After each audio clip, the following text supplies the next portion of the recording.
ಎಲ್ರಿಗೂ ನಮಸ್ಕಾರ. ನನ್ನ ಲೋಕ ಕುಕಿಂಗ್ ಚಾನಲ್ಗೆ ಸ್ವಾಗತ.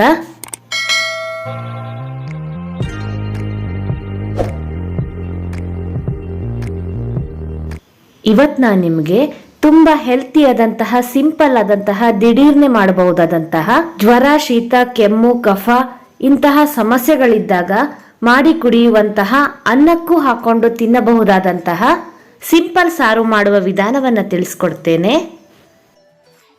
ಇದನ್ನು ನಾವು ಒಂದು 10 ನಿಮಿಷಗಳಲ್ಲಿಯೇ ಮಾಡ್ಕೊಳ್ಬಹುದು. ಮೊದಲಿಗೆ ಸ್ಟವ್ ಅನ್ನು ಆನ್ ಮಾಡಿಬಿಟ್ಟು ಒಂದು ಬಾಣಲೆಯನ್ನಿಟ್ಟು 1-2 ಸ್ಪೂನ್ನಷ್ಟು ಕಾಳುಮೆಣಸು ಹಾಗೂ 1 ಸ್ಪೂನ್ನಷ್ಟು ಜೀರಿಗೆಯನ್ನ ಚೆನ್ನಾಗಿ ಫ್ರೈ ಮಾಡ್ಕೊಳ್ಬೇಕು. ಇದನ್ನ ತುಪ್ಪದಲ್ಲಿ ಫ್ರೈ ಮಾಡ್ಕೊಂಡ್ರೆ ಘಮಾನು ಹಾಗೂ ರುಚಿಯು ತುಂಬಾನೇ ಚೆನ್ನಾಗಾಗತ್ತೆ. ಸಣ್ಣ ಉರಿಯಲ್ಲಿ ಫ್ರೈ ಮಾಡ್ಕೊಳ್ತಿದ್ದಂತೆನೆ ಇದು ಪರಿಮಳ ಬರಲಿಕ್ಕೆ ಸ್ಟಾರ್ಟ್ ಆಗತ್ತೆ.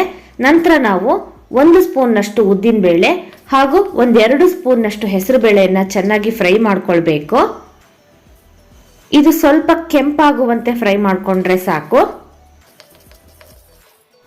ಇದಕ್ಕೆ ಒಂದಿಷ್ಟು ಕರಿಬೇವಿನ ಎಲೆಗಳನ್ನ ಸಹ ಹಾಕೊಂಡು ಫ್ರೈ ಮಾಡ್ಕೊಳ್ಬೇಕು. ನಂತರ ಚಿಟಿಕೆ ಇಂಗನ್ನು ಸಹ ಹಾಕೊಂಡು ಫ್ರೈ ಮಾಡ್ಕೊಳ್ಬೇಕು. ಇಂಗನ್ನ ಈಗ ಹಾಕೋದ್ರಿಂದ ಆನಂತರ ಸಾರು ಕುದಿಯುವಾಗ ಹಾಕುವಂತಹ ಅವಶ್ಯಕತೆ ಇಲ್ಲ. ಇದಕ್ಕೆ 6-7 ಸ್ಪೂನ್ನಷ್ಟು ಕಾಯಿ ತುರಿನ ಹಾಕೊಂಡು ಸ್ವಲ್ಪ ಫ್ರೈ ಮಾಡ್ಕೊಳ್ಬೇಕು. ಕಾಯಿ ಅಥವಾ ಕೊಬ್ಬರಿ ತುರಿ ಯಾವ್ದು ಬೇಕಾದ್ರೂ ನೀವು ಹಾಕೊಂಡು ಫ್ರೈ ಮಾಡ್ಕೊಳ್ಬಹುದು. ಫ್ರೈ ಆದ ನಂತರ ಸ್ಟವ್ ಅನ್ನು ಆಫ್ ಮಾಡ್ಕೊಳ್ಳಿ. ಇದನ್ನ ಸ್ವಲ್ಪ ನೀರು ಹಾಕೊಂಡ್ಬಿಟ್ಟು ನುಣ್ಣಗೆ ರುಬ್ಕೊಂಡ್ಬಿಡಿ. ನೀರು ಹಾಕಳ್ದೇನೆ ಪೌಡ್ರ್ ಮಾಡಿ ಇಟ್ಕೊಂಡ್ರು ಸಹ ಹಲವು ದಿನಗಳ ತನಕ ನೀವು ಈ ಪೌಡ್ರನ್ನ ಇಟ್ಕೊಂಡು ಆನಂತರ ಸಹ ಯೂಸ್ ಮಾಡ್ಬೋದು. ಇಲ್ಲಿ ನಾನು ಬಾಣಲೆ ಇಟ್ಬಿಟ್ಟು ಆ ಬಾಣಲೆ ಬಿಸಿಯಾದ ನಂತರ 1-2 ಸ್ಪೂನ್ನಷ್ಟು ತುಪ್ಪವನ್ನು ಹಾಕಿ ತುಪ್ಪಕ್ಕಾದ ನಂತರ ಸಾಸಿವೆ, ಜೀರಿಗೆ, ಕರಿಬೇವಿನ ಎಲೆಗಳು, ಒಣಮೆಣಸಿನಕಾಯಿ ಚೂರುಗಳನ್ನು ಹಾಕ್ಬಿಟ್ಟು ಚೆನ್ನಾಗಿ ಫ್ರೈ ಮಾಡ್ಕೊಳ್ತೇನೆ.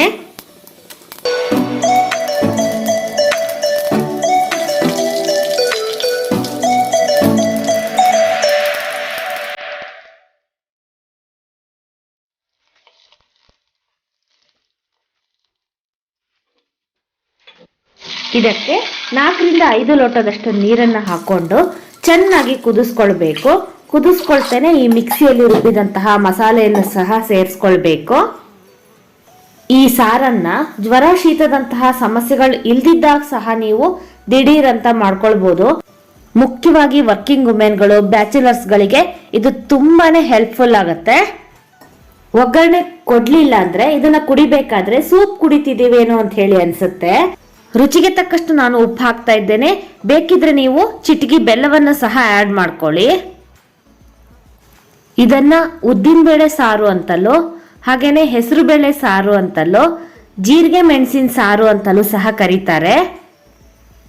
ಮುಖ್ಯವಾಗಿ ಈ ಸಾರನ್ನ ಮಲೆನಾಡು ಭಾಗಗಳಲ್ಲಿ ಹಿಂದಿನ ಕಾಲದಿಂದಲೂ ಸಹ ಮಳೆಗಾಲ, ಚಳಿಗಾಲದಲ್ಲಿ ಇದನ್ನ ಮಾಡ್ಕೊಂಡು ಬಂದಿದ್ದಾರೆ.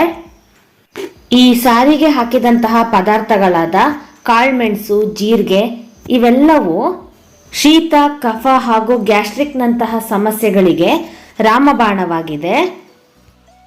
ಹಾಗೇನೆ ಈ ಸಾರನ್ನ ಕುಡಿತಿದ್ರೆ ಗಂಟ್ಲಲ್ಲಿ ಆಹ್ಲಾದಕರ ಅನುಭವ ಆಗುತ್ತೆ. ಇದಕ್ಕೆ 1-2 ಸ್ಪೂನ್ನಷ್ಟು ಲಿಂಬೆ ರಸವನ್ನ ಹಾಕ್ಬಿಟ್ಟು ಗ್ಯಾಸ್ ಸ್ಟವ್ ಅನ್ನ ಆಫ್ ಮಾಡ್ಕೊಳ್ಬೇಕು. ಲಿಂಬೆ ಹಣ್ಣು ಹಾಕ್ಬಿಟ್ಟು ಜಾಸ್ತಿ ಕುದಿಸಕ್ ಹೋದ್ರೆ ಸಾರೆಲ್ಲ ಕಹಿ ಬಂದ್ಬಿಡುತ್ತೆ. ಈ ಸಾರನ್ನ ಬಿಸಿ ಬಿಸಿ ಅನ್ನದ ಜೊತೆಗೆ ಹಾಕೊಂಡು ಕಲ್ಸ್ಕೊಂಡು ತಿಂತಾ ಇದ್ರೆ ತುಂಬಾನೇ ಚೆನ್ನಾಗಿರುತ್ತೆ. ಇಲ್ಲಾಂದ್ರೆ ನೀವು ಸೂಪ್ ತರ ಬೇಕಾದ್ರೂ ಇದನ್ನ ಕುಡಿಬಹುದು. ನೋಡಿದ್ರಲ್ವಾ ದಿಢೀರ್ ಸಾರು ಮಾಡೋದು ಹೇಗೆ ಅಂತ ಹೇಳಿ. ನಿಮಗೂ ಸಹ ಈ ರೆಸಿಪಿ ಇಷ್ಟ ಆಗಿದ್ರೆ ನೀವು ಸಹ ನಿಮ್ಮ ಮನೆಯಲ್ಲಿ ಟ್ರೈ ಮಾಡಿ ಹೇಗೆ ಬಂದಿತ್ತು ಅಂತ ಹೇಳಿ ನನಗೆ ಕಮೆಂಟ್ ಬಾಕ್ಸ್ ನಲ್ಲಿ ತಿಳಿಸಿ. ನನ್ನ ಚಾನಲ್ನ ರೆಸಿಪಿಗಳು ಇಷ್ಟವಾಗ್ತಿದ್ರೆ ನೀವು ಲೈಕ್ ಮಾಡಿ, ಶೇರ್ ಮಾಡಿ, ಕಮೆಂಟ್ ಮಾಡಿ ಹಾಗೂ ಚಾನಲ್ ಅನ್ನು ಸಬ್ಸ್ಕ್ರೈಬ್ ಮಾಡಿ.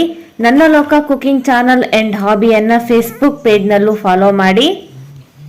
ಧನ್ಯವಾದಗಳು. ಶುಭ ದಿನ.